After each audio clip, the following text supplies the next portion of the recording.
going on? This is Marcus, and when it comes to kettlebells, they are a powerfully awesome, portable, incredible, all the adjectives you can throw at it type of tool. But just as with any tool, it can be done improperly. Like if you were to take a saw and you were trying to hammer, I don't know saws, I don't know tools. But when it comes to kettlebells, I know what works and what doesn't. And when it comes to making sure that you stay safe, here are 5 mistakes that I see people make on the regular. So let's get those out of the way so that way we can perform things properly, we can mitigate the risk, and we can get the most reward from this tool. All right, so let's go for it. Number one, I was gonna say number one, but number one.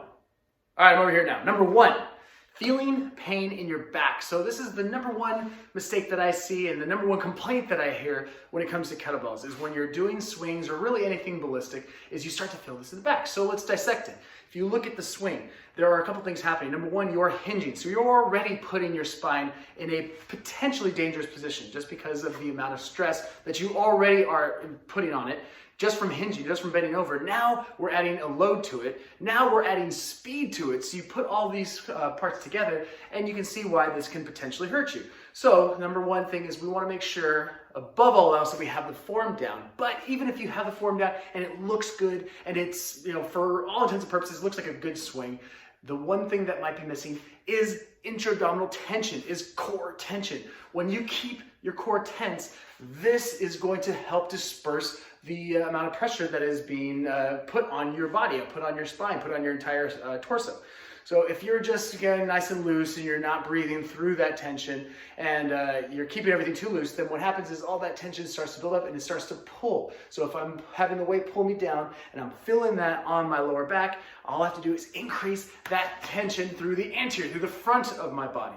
If I keep that core tense but not holding your breath, making sure you're breathing through that tension, that is going to help again disperse that tension. We want to make sure that we're keeping everything nice and tight. We're moving through the motion. So regardless of what plane, regardless of orientation, whether we're rotating, swinging, single arm, whatever it is, we want to make sure we keep tension. So increase the tension, decrease the back pain. Number 2, slamming the forearms with a clean. And I see it over and over, and people think if I just keep doing it, it'll stop hurting me. No, it will continue to hurt you. It will continue to slam. Bruised forearms, I don't want to keep slamming myself, bruised forearms are not an indicator of a good workout. So we don't want to keep doing it, and if we're starting to feel it, we have to stop, reassess, and then keep going.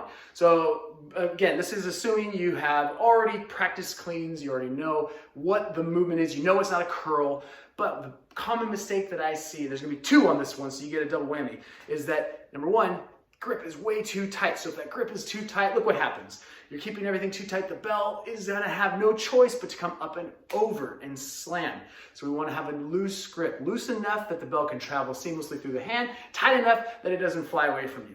Second part of that is typically people put that bell way too far in front of them. So watch what happens when I go too far in front of me. It's just going to be all over the place. So you have to see that bell is coming out in front of me, and now all it has, the only trajectory that it can take is again up and over and slamming on my forearm. So we want to make sure that we're staying tight to the body. So loose grip, tight to the body, that will eradicate any kind of bruised forearms.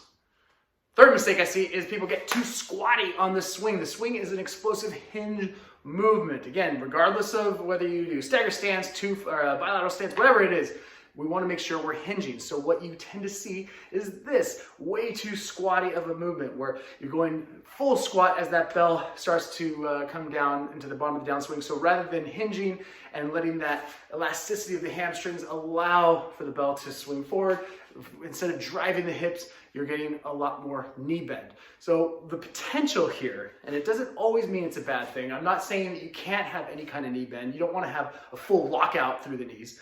But the potential here is if that bell is going from the top position and then now coming straight down, especially if the arms are not tucked to my body. So if I'm doing this, what tends to happen is now we're putting too much pressure on the spine, too much pressure on my back. So I want to make sure my arms are tucked to my body, and when I follow the natural progression of what a swing is, it is much more of a pendulum. You will now again distribute that load so it does not put any excessive tension on one particular spot. So that's why I don't like too much squattiness in a swing. I want to see more hinginess, but again, there is that balance. So just make sure, drive your hips back. Practice the hinge pattern before you start start doing any kind of explosive work. So we don't want to add insult to injury here and start loading something before you're even used to that position. Most people never practice hinges. Most people don't do deadlifts. Most people don't do RDLs or anything like that. So practice the hinge, make sure that bottom position, arms are tucked to the body, and that will alleviate too much knee bend.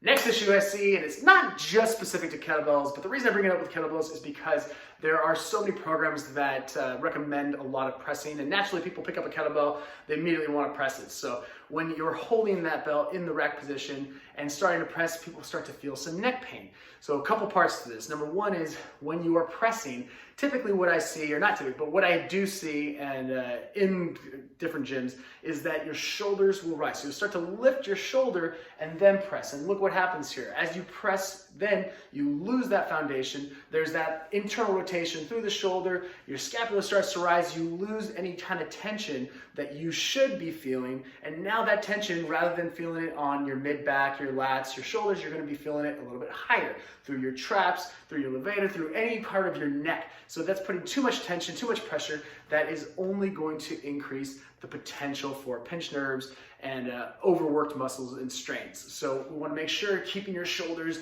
down. When you keep your shoulders down, you keep your lats engaged, you're keeping a nice long spine, a nice vertical torso. This puts the tension where you want to feel this. Second part of this is people will make up for a lack of shoulder mobility through their mid and upper back. So they start to get way too much thoracic extension, so you're getting too much of an arch, and this can pose some potential injuries, and not just for your shoulders and your neck, but all the way down your chain as well. So we want to try to stay as upright as possible, engage your lats, engage your core, keep your shoulders down, keep your nice, smooth, nice looseness through your face. You don't need to clench every single time. You see too much tension through the face, which again increases the amount of tension through your neck. So try to stay as tense as you need, but as loose as you can through your neck and face, and that will help alleviate a lot of the potential issues with your neck while pressing.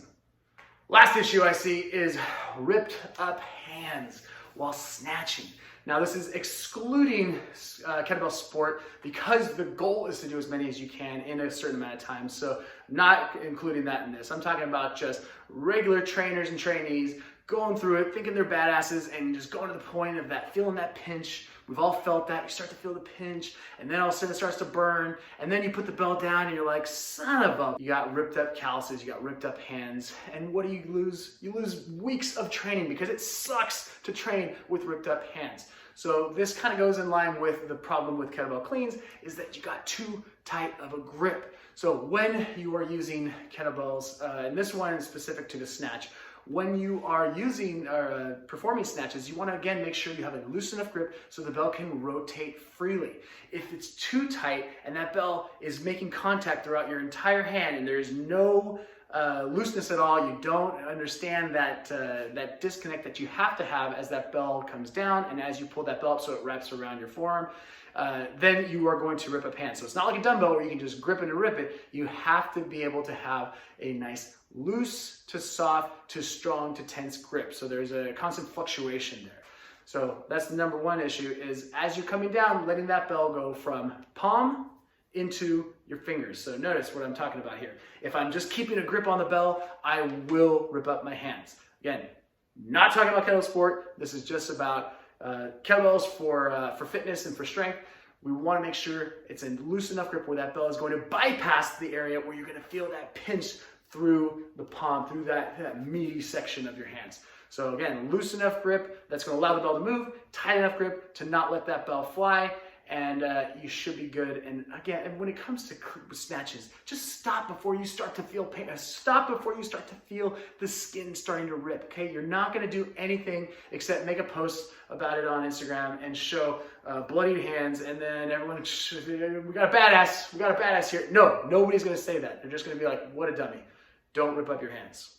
All right, so hopefully that helped you alleviate some of the issues that might be happening when you're performing kettlebells, because I want to make sure that when you are doing kettlebells, you are getting the most from it. You are getting the explosiveness, the strength, the power that they can generate if you do things properly. So if you have any questions, let me know. Otherwise, I will see you on the next video.